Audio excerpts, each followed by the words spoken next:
ರಾಮ ಮಂದಿರ ವಿಚಾರದಲ್ಲಿ BJP credit ವಿಚಾರಕ್ಕೆ ಸಂಬಂಧಪಟ್ಟ ಹಾಗೆ ಕಾಂಗ್ರೆಸ್ನವರಿಗೆ ರಾಮ ರಹೀಮ ಎಲ್ಲರೂ ಒಂದೇ. ಬಾಗಲಕೋಟೆಯಲ್ಲಿ ಸಚಿವ ತಿಮ್ಮಾಪುರ ಹೇಳಿಕೆ ಕೊಟ್ಟಿದ್ದಾರೆ. ಕಾಳವ್ವ, ಹನುಮಂತ, ಬಸವಣ್ಣ ಇವರೆಲ್ಲ ಆರಾಧ್ಯ ದೇವರು. ಎಲ್ಲ ದೇವರುಗಳಲ್ಲಿ ಶ್ರೀರಾಮನೂ ಕೂಡ ಒಬ್ಬ. ನಾವು ರಾಮನ ವಿರೋಧಿಗಳು ಅಂತ ಹೇಳಿದ್ದೀವಾ? ನಾವು ಯಾವ್ದಾದ್ರೂ ಹೇಳಿದೀವಾ? ಬಿಜೆಪಿಗೆ ಮಾತ್ರ ರಾಮ ಸೀಮಿತವಲ್ಲ ಅಂತ ತಿಮ್ಮಾಪುರ ಹೇಳಿದ್ದಾರೆ.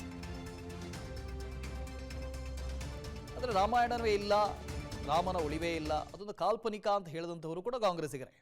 ಹಾಗಾಗಿ ಅವರು ಹೇಳ್ತಾ ಇರೋದು ನಮಗೆ ರಾಮ ರಹೀಮ ಎಲ್ಲರೂ ಒಂದೇ, ಎಲ್ಲರೂ ನಮಗೆ ಒಂದೇ ಥರ ಅವರು ಅಂತ ಹೇಳಿದ್ದಾರೆ. ಇಲ್ಲ, ಕಾಂಗ್ರೆಸ್ದವ್ರಿಗೆ ರಾಮ ರಹೀಮ ಎಲ್ಲರೂ ಅಷ್ಟೇ. ಕಾಳವ್ವ, ಕಂಠವ್ವ, ದುರ್ಗವ್ವ, ಹನುಮಂತಿಯವರು, ಬಸವಣ್ಣ, ಸದಾಶಿವ ಇವೆಲ್ಲ ಹಿಂದೂ ಆರಾಧನೆ ದೇವರುಗಳು. ಅದರಲ್ಲಿ ರಾಮನೂ ಒಬ್ಬ. ನಾವೆಲ್ಲ ದೇವರಿಗೆ ಅಷ್ಟೇ ಗೌರವ ಕೊಡ್ತೀವಿ, ರಾಮಗೂ ಅಷ್ಟೇ ಗೌರವ. ಬಿ ಜೆ ಪಿಯವರು ರಾಮನ ಒಯ್ದು ಬಿ ಜೆ ಪಿ ಪಕ್ಷ ಅನ್ನೋ ರೀತಿ ಮಾಡ್ತಾರಲ್ಲ, ಅವರೇ ಮಾತಾಡೋದು ಹಿಂದೂಗಳು ವಿರೋಧಿಗಳು, ರಾಮನ ವಿರೋಧಿಗಳು. ಪ್ರಶ್ನೆನೂ ಅವ್ರದ್ದೇ, ಉತ್ತರನೂ ಅವ್ರದ್ದೇ, ಡಿಸಿಷನ್ನು ಅವ್ರದ್ದೇ. ಯಾರು ನಾವು ಹಿಂದೂಗಳು ವಿರೋಧಿಗಳಿದ್ದೀವ? ರಾಮನ ವಿರೋಧಿಗಳು ಯಾರು ಹೇಳಿದ್ದೀವ ನಾವು? ಯಾರು ಕಾಂಗ್ರೆಸ್ದವ್ರು ಹೇಳಿದ್ದೀವಿ? ಅಲ್ಪಸಂಖ್ಯಾತರ ಪರವಾಗಿ ಅವರೇ ಹೇಳುವುದು. ನಾವು ಇಲ್ಲಪ್ಪ ಹಿಂದೂಗಳ ಪರವಾಗಿಲ್ಲ, ಅಲ್ಪಸಂಖ್ಯಾತರ ಪರವಾಗಿ ಅಂತ ಹೇಳಿದೀವ.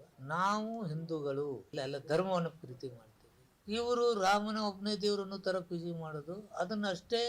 ಬಿ ಜೆ ಪಿಯವರ ರಾಮನ ಮಂದಿರ ಕಟ್ಟಿದ್ರು, ಬಿ ಜೆ ಪಿಯವ್ರಿಗಷ್ಟೇ ಸೀಮಿತ ರಾಮ ಅಲ್ಲ, ಎಲ್ಲರಿಗೂ. ನಾವು ಹೇಳ್ತಾ ಇಲ್ಲ. ಅನುಕ್ಷಣದ ಸುದ್ದಿಗಳಿಗಾಗಿ ವಿಸ್ತಾರ ನ್ಯೂಸ್ ಯೂಟ್ಯೂಬ್ ಚಾನೆಲ್ ಸಬ್ಸ್ಕ್ರೈಬ್ ಮಾಡಿ. ಹೊಸ ಸುದ್ದಿಗಳ ನೋಟಿಫಿಕೇಶನ್ಗಾಗಿ ಬೆಲ್ ಐಕಾನ್ ಕ್ಲಿಕ್ ಮಾಡಿ. ಲೇಟೆಸ್ಟ್ ಅಪ್ಡೇಟ್ಸ್ಗಾಗಿ www.vistaranews.com ವೆಬ್ಸೈಟ್ಗೆ ವಿಸಿಟ್ ಮಾಡಿ.